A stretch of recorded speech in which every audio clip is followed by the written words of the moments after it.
कदी आओ ना चंद स्पेन और दूर रह के अपने तो ਤੁਹਾਨੂੰ ਲੱਗੇ ਪਤਾ ਕੀ ਹੁੰਦੀ ਏ ਪੇਨ। ਉੱਥੇ ਸਾਲ ਨੂੰ ਆਣੀਓ ਕਹਿੰਦੇ ਨੇ ਤੇ ਵਾਪਸੀ ਨੂੰ ਬੁਲਵੇਰ। ਉੱਥੇ ਉਹੀਓ ਸਜਣਾ ਖੜਦੇ ਨੇ ਜਿਹੜੇ ਹੁੰਦੇ ਨੇ ਲੇਕ ਦੁਲੇਰ। ਉੱਥੇ ਕੀ ਹੋਇਆ ਨੂੰ ਕਹਿੰਦੇ ਨੇ ਕਿ ਪਾਸਾ। सारा दिन मजदूरी कर करके राती मारिया नहीं जाता पासा। तो जी हाँ, इस टाइम हम हैं स्पेन में और स्पेन का एक शहर है तेरासा कैटलोनिया। तो आज का वीडियो बनाने का मकसद कोई ख़ास नहीं है, मैंने सोचा चलें साथ साथ थोड़ी बहुत गपशप करते हैं और आपको साथ साथ दिखाते हैं यूरोप में। आज संडे है और इस टाइम इधर रश नहीं है, तो मैंने कहा चलें थोड़ी सी वीडियो बना देते हैं। तो यूरोप जो है मेरी नज़र में अब जैसे ये देखें कितनी सफाई है, क्या माहौल है इधर, कितना सुकून है। ठीक है, हर बंदा वॉक कर रहा है, कोई किसी को कोई परेशानी नहीं है, कोई तंगी नहीं है, क्योंकि इसको डिस्टर्ब नहीं करता। तो इसी तरह स्पेन और किसी भी शेंजन कंट्री में आ सकते हैं। तो उसके लिए जो सबसे ज़रूरी है वो यही है कि आप हमारे चैनल को सब्सक्राइब करें, लाइक करें, शेयर करें, फॉलो करें, ताकि हम कोई भी वीडियो लगाएं तो आप लोग उससे फ़ायदा उठा सकें। तो ये देख जो है ये कोई पुरानी फैक्ट्री है, शायद ये पुरानी फैक्ट्री थी। तो अभी उसके नीचे ये इसका कैफेटेरिया भी बना हुआ है। ये देखें ये इसका कैफेटेरिया है, ये इसकी चिमनी है जो पाकिस्तान में भी आपको पता है चिमनियाँ नज़र आती हैं। तो आज के लिए सबसे बेस्ट ऑप्शन है वो इस टाइम 2-3 वीज़े हैं। अगर आप लोग फैमिली के साथ आना चाहते हैं तो फैमिली के साथ भी आप लोग आ सकते हैं। तो दो ऑप्शंस जो सबसे बेस्ट हैं, एक तो उन लोगों के लिए जिनके पास सेविंग्स है और ज़्यादा इनकम है या प्रूफ है या रिटायर्ड है और अच्छा खासा पैसा है, उनके लिए स्पेन का नॉन लुक्रेटिव वीज़ा है। उसमें आपने अपनी सिर्फ जो है सेविंग्स शो करनी है। जो साल की सेविंग्स है 28,000 यूरो से 30,000 यूरो जो आपने शो करने हैं इधर ये जो होती है इमिग्रेशन वालों को, कि मैं स्पेन में 1 साल का जो अपना ख़र्चा है वो बगैर काम किए बगैर जॉब किए भी अपना खर्चा उठा सकता हूँ। और दूसरे नंबर पर जो है वो है स्पेन का digital nomad visa. Digital nomad visa जो है वो पढ़े लिखे लोगों के लिए। अगर आपकी स्पेन से बाहर किसी भी कंट्री में जॉब है, स्पेशली अरब कंट्री में जो लोग पढ़े लिखे हैं अच्छी जॉब कर रहे हैं, तो वो इस वीज़े से फ़ायदा उठा सकते हैं। इसमें आपने जो है वो 1 मंथ की सैलरी जो है वो आपकी 2700-2800 जो है वो यूरो बननी चाहिए। तो अगर आपकी इतनी सैलरी बनती है तो आप लोग स्पेन में इजीली आ सकते हैं।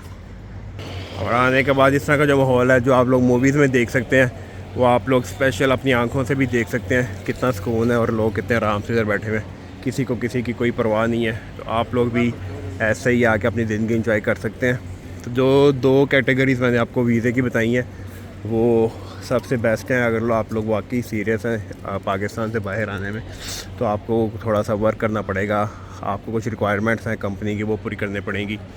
ये डिजिटल नोमाड वीज़ा, इसमें आपने जो लिखवाना है कंपनी का लेटर जिधर आपकी जॉब है, वो सबसे ज़रूरी होता है कि ये बंदा रिमोटली काम कर सकता है और हमें इसमें कोई इतराज़ नहीं है।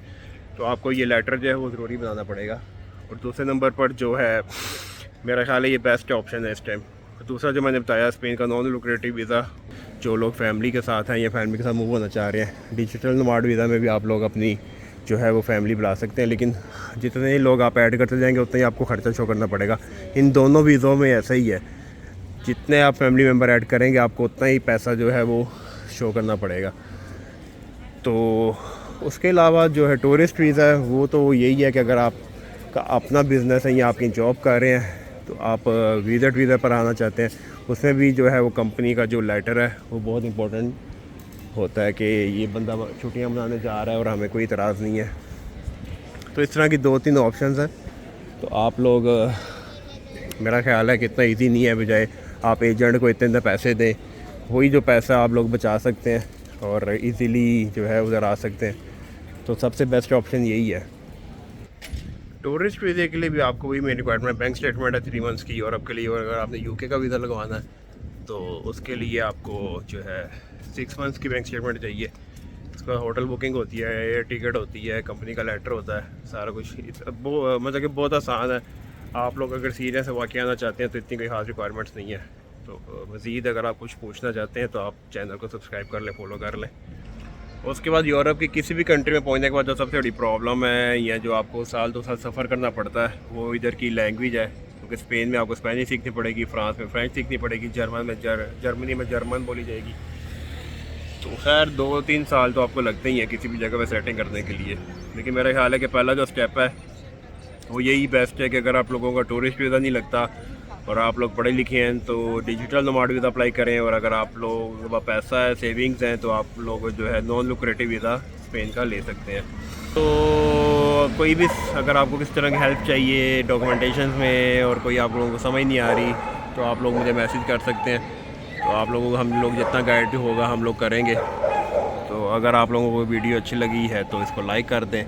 तो मिलते हैं नेक्स्ट व्लॉग में, तब तक के लिए अल्लाह हाफिज़, बाय बाय।